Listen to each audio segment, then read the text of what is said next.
শুভ দুপুর বন্ধুরা, আশা করি তোমরা সবাই ভালো আছো। তো আমরাও ভালো আছি। রোজকারের মতো আজকেও রান্নার ভিডিও নিয়ে চলে এসেছি। মা আজকে কি রান্না করেছে সেটাই তোমাদেরকে দেখাবো। মা কি রান্না করেছো? এই যে উস্তে ভাজা পেঁয়াজ দিয়ে বন্ধুরা, এরকম সাদা ভাত, এই যে গরম গরম, আর এই যে উস্তে ভাজা পেঁয়াজ দিয়ে, আর এই যে বন্ধুরা আমাবতীতে খেতে হয় কচু শাক। এরকম বন্ধুরা কচু শাক করেছি, এরকম রসুন দিয়েছে কচু সাথে। শাক, আর ইলিশ মাছ খেতে হয়।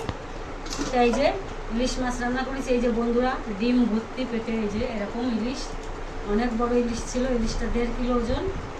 এই যে এরকম ইলিশ দিয়ে কচুর মুখি দিয়ে আর এরকম বেগুন দিয়ে তরকারি করেছি। এই যে বন্ধুরা, আর এই যে শসা আর লেবু। আজকের মেনু এই পর্যন্ত বন্ধুরা খাচ্ছে, বাবা ওদিকে খাচ্ছে। বন্ধুরা আমাবতীতে অনেকে তিল যাও খাই, তোমরা কে কে খাও অবশ্যই কমেন্ট করে জানাবে।